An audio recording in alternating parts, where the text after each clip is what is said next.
Here we are, pleasant afternoon, a little bit of wind, which most likely you'll hear in the video. Today I want to look at the dwindling role of the fourth estate in parliamentary democracies. Now people say knowledge is power. Knowledge isn't power. Knowledge gives us options. The struggle to centralise power and acquire wealth has been a human struggle since time immemorial, and the struggle against that has also been the struggle towards decentralisation, and the sharing of wealth has also been part and parcel of the human story. But you would think that in the 21st century, when the sum of human knowledge is at our fingertips through technological innovations, social media, artificial intelligence, you would think that the human story would change. But the human story hasn't changed because the increasing concentration of power and the dissemination of ideas in fewer and fewer hands. In a period when you can find anything you like on social media, you don't have to go to a dusty library or go through an encyclopedia. You can make contact with whoever you like anywhere on this planet. The fact is that things haven't changed, they've actually got worse. So, as Professor Julius Sumner Miller used to say, why is it so? Why is it so? I mean, the media has a long history. During the French Revolution, the fourth estate was critical in terms of disseminating ideas. To give you an example of how decentralised media was, on the Ballarat goldfields, which had 25,000 people during the Eureka Rebellion in 1854, they had 4 newspapers. 3 supported the rebellion, 1 didn't. And there were many other newspapers in Melbourne.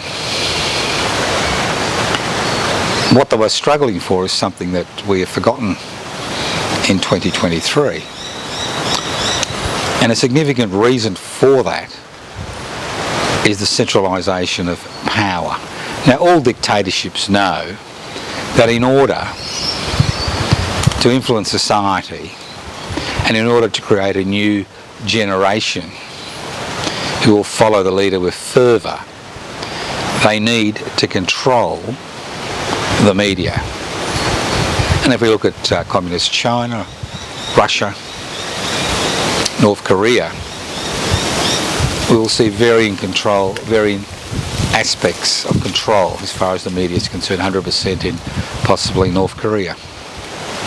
But the thing is, we have the same problem in the Western democracies, and the slaughter which is going on in Gaza as I speak highlights how the media, the concentration of the media, not just the legacy media, but social media, how it can have such an impact on people's thinking.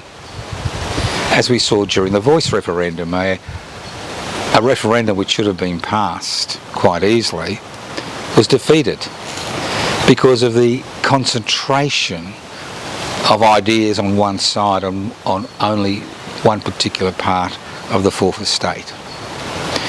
Now I know you're thinking, Joe, you're way off the mark.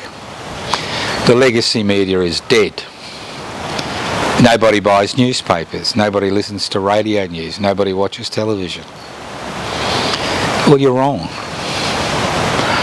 The most significant trendsetter in Australian society today, as far as opinions are concerned, as far as human options are concerned, is the written word.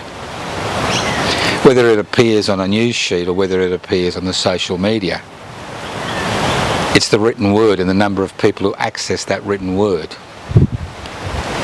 Because over the last 50 years we have seen the destruction of the legacy media as fewer and fewer owners with fewer and fewer ideas control that form of information. So why is the legacy media so important?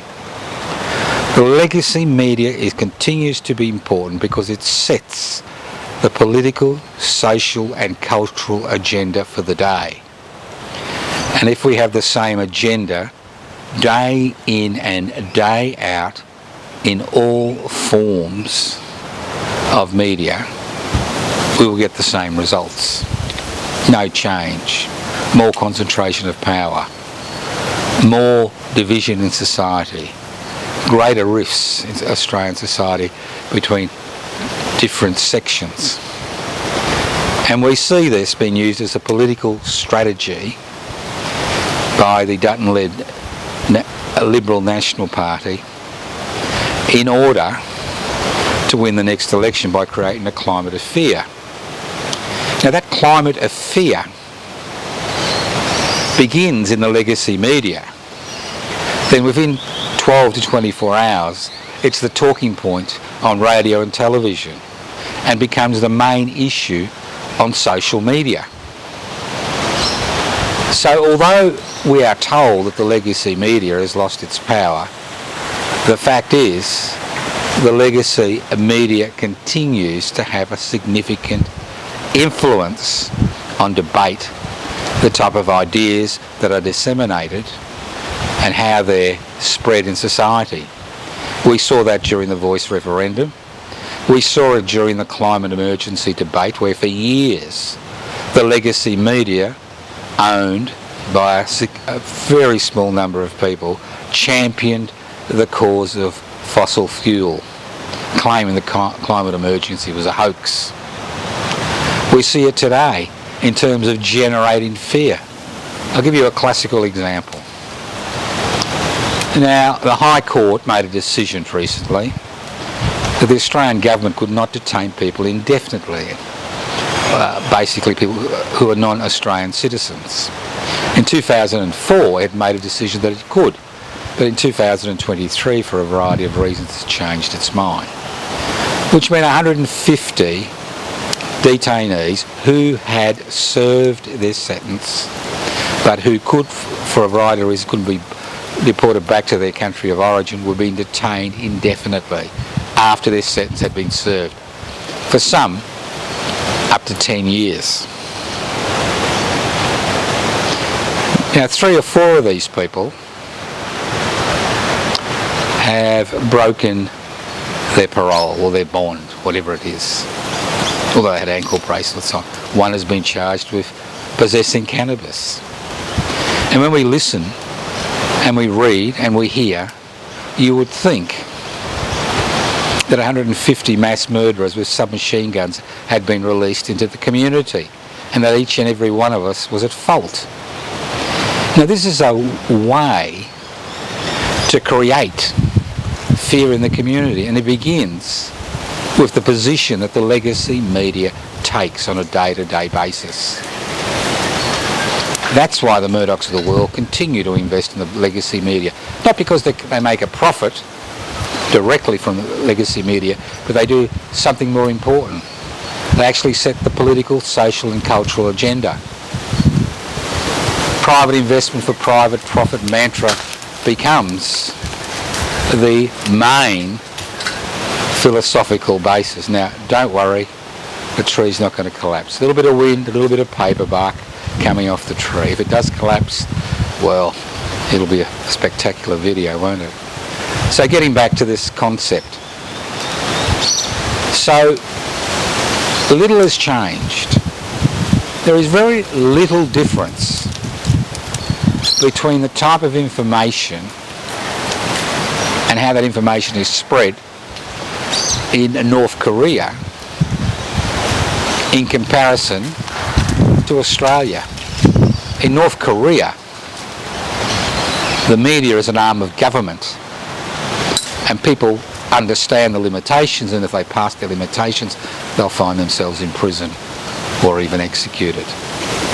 In Australia, the limitations are in many ways similar. Self-censorship has become the name of the game. All you've got to do is look at the puff media on the government gilded ABC and the corporate-owned media, the puff pieces, and you can understand how important censorship has become. Could you imagine the outcry in the legacy media and then radio, television and social media if Russia was pursuing the same policies that the Israelis are pursuing in Gaza and the Ukraine? It would be World War III.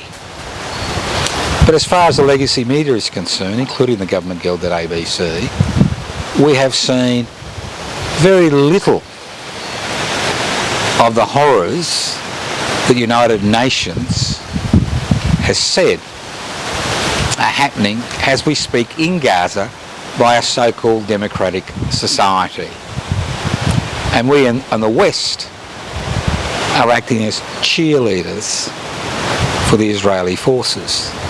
This isn't because there isn't another story. There is another story. And many journalists, up to 50, have now been killed in Gaza in the last 2 months, trying to give us that story. But that story we don't hear. Occasionally it breaks through. The story we get is the story which is presented to the government gilded ABC and the corporate-owned media by the Israeli military media intelligence unit. They're the pictures, they're the stories. It's especially pronounced in the West in comparison to many other countries. But again, that's the thing about the media. It's about options. Do we listen to the same story? Are we fed the same story day in and day out? Or are we given options? As I said at the beginning, knowledge isn't power, but knowledge gives us option. Power comes from a variety of ways. It can be through force, as Mao Zedong said, through the barrel of a gun. It can be economic power. It can be political power, as we saw in Victoria, where public servants are frightened to speak up because of their livelihoods and the fact they won't be re-employed. So it comes in many ways. But if we have a media that has no longer a role in providing options and alternatives, then we will continue to make the same mistakes over and over and over again. That's why the written word is important. But it's not just the written word. I can write as much as I like. I can talk as much as I like. The fact is, while the ideas which I'm putting forward are kept in their place, are on the margins of the margins, Western democracies, or Western parliamentary democracies, I don't see them as democracies, can say, well, look at the plurality of opinions. There is no plurality of opinions. It's the same people giving the same opinions over and over again. A little bit to the left, a little bit to the right. It's a little bit like a dance. But the fact is, when it comes to change, radical change, change which decentralises power, change which holds wealth in common and uses for the common good, change which looks at an economic system which isn't based on a private investment for private profit model, then as far as the organisations which dominate the media, it's the same story. It's a little bit like shopping. You can go into a supermarket anywhere in Australia and for different prices you can get the same products. But that's the only products you get, the products that are in that supermarket.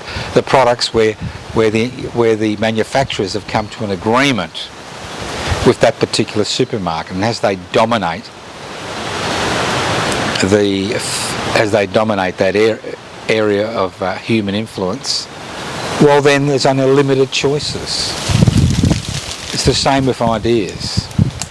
You either have limited choices, and for all its backpacking and for all its saying that the Western parliamentary democracies have freedom of the press, there is no freedom of the press.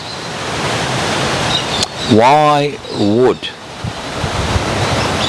would we see people going to court in this country for leaking information which has highlighted the duplicity of government? Why is Julian Assange still rotting in jail in England? It's all very well to say that we have freedom of the press. We don't have freedom of the press. We have 2 or 3 ideas competing against each other within a private investment for private profit mantra. And when it comes to world affairs and the way that we should approach them, it's always the same story. Self-censorship is the name of the game.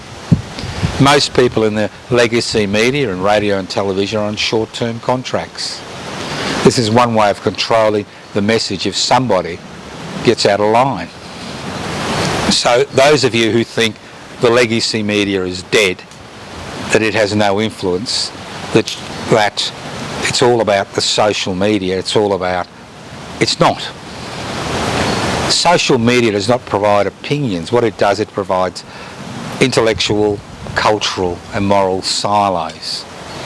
You can find whatever you like on social media. You can follow that bunny down that rabbit hole, and when you're deep enough in that rabbit hole, you'll be spewing the message, a message that you may have totally disagreed with before you actually entered that rabbit hole.